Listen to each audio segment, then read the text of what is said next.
still preserve these important preferences for middle-class taxpayers. Not mathematically possible. It is mathematically possible. It's been done before. It's precisely what we're proposing. It has never been done before. It's been done a couple of times, actually. It has never been Jack done Kennedy before. lowered tax rates, increased growth. Ronald Reagan. Now you're Jack Kennedy. Ronald Reagan. Democrats and Republicans got what they were looking for last night, a good old-fashioned slugfest. Good morning. I'm Rolf Winkler, and welcome to the News Hub.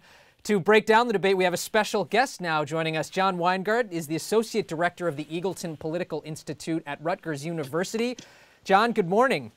Good morning. I hate asking who won. I don't think that's a good question. I'm going to ask you this. How did your impressions of the candidates change, if anything, positive or negative? Well, that's a good question. I was impressed with Congressman Ryan's fluency in foreign policy. Whether or not he got all his facts right, he had a lot of them at his disposal or at his fingertips. And I thought Biden gave was a very strong, effective presenter of the differences between the two parties. Speaking of foreign policy, we want to roll another clip from the debate. When we look weak, our adversaries are much more willing to test us. They're more brazen in their attacks, and our allies are less willing to trust us. With all due respect, that's a bunch of malarkey. The congressman here cut embassy security in his budget by $300 million below what we asked for, number one. So much for the embassy security piece. Number two, Governor Romney, before he knew the facts, before he even knew that our ambassador was killed, he was out making a political statement which was panned by the media around the world. And this talk about this weakness, I don't understand what my friend's talking about here. This is a president who's gone out and done everything he has said he was going to do. Now, John, speaking of foreign policy, there was another thing that they discussed a lot, which was Afghanistan. And when they discussed it, what really struck me is how Joe Biden actually sounded like the classical conservative in the sense that he doesn't want to be in Afghanistan. He wanted to give responsibility to the Afghans. He wants us to pull out. And this kind of played into the discussion of Iran, too, where you got the sense that, well, maybe the Republicans would want to be more aggressive and potentially go in militarily in Iran. What was your impression of how these two kind of battled it out on foreign policy? I thought there really wasn't a fundamental difference in strategy that the two of them were talking about, but rather they were much more than on domestic policies. I felt they were reaching a bit to make differences in minor differences in strategy or in wording or in specific tactics into a deeper difference than I thought was actually behind what they were saying.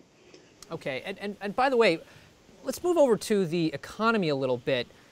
One thing that I think people were looking for, on the one hand, we didn't again get specifics from Congressman Ryan about, for instance, loopholes that Governor Romney would close to pay for a tax cut. Did that maybe hurt him, or do you think people didn't notice? I suspect it hurt him. I mean, like everyone else, I'm wondering who it is whose mind was going to be changed, was open to being changed by the debate. I did think toward the end, Vice President Biden's comment that we want to grow the economy, we believe in growing the economy from the middle out, and they believe in growing the economy from the top down, was a good, succinct summary of differences which didn't exactly make up for the lack of specifics, but it helped clarify that there is a fundamental difference of approach between the two tickets. Okay, and I also want to ask if there were really any impressions left for you. I know Democrats were really happy. They felt Joe Biden came out fighting. Republicans were really happy. They thought Paul Ryan really held his own, had a good command of the facts. What were the moments, the impressions that were really left of you of the Vice President, of Congressman Ryan? Well, the New Jersey paper, the Star Ledger of Newark's sub-headline on the front page this morning is, Vice President redeems Democrats against worthy GOP rival. And I think that's a good summary, that Biden was the star of the show in terms of his affect, his whole manner. But Ryan was clearly, did not come across the way Dan Quayle did in his debate or the way Sarah Palin did in hers. He came across as a knowledgeable, committed public figure. I thought I was impressed toward the beginning when it was clear both candidates were trying to, get in a bunch of points that they rehearsed. Mm-hmm.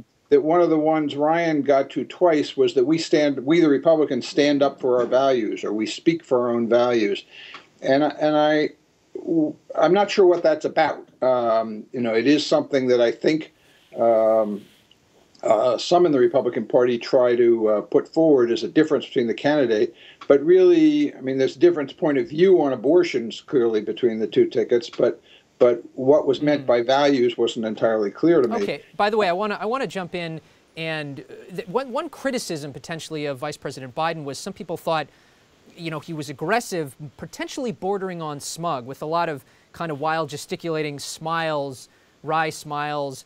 And we have one clip here where they were talking about stimulus money. I'm not allowed to show letters, but go on our website. He sent me 2 letters saying, by the way, can you send me some stimulus money for companies here in the state of Wisconsin? We sent millions of dollars. You know why he said you did ask for stimulus money? Sure, he correct? did. By the way, on 2 occasions, we advocated for constituents who are applying for grants. That's what we do. We do that for all constituents who are. Well, I love that. I love that. This is such a bad program, and he writes me a letter writes the Department of Energy a letter saying, the reason we need this stimulus, it will create growth and jobs. John, briefly, we don't have a lot of time left. What did you think of that exchange? I thought that was one of the most effective exchanges for Biden. I thought it left Ryan looking somewhat hung out to dry, and like that his position on the stimulus was weakened dramatically by that comment. I did think one thing I just want to say. I thought it was very effective at the end for Ryan to ask the viewers for their vote. I thought that was a great thing to do that Biden did not do. Yeah. Thank you very much, Mr. Weingart, for joining us this morning. We appreciate it.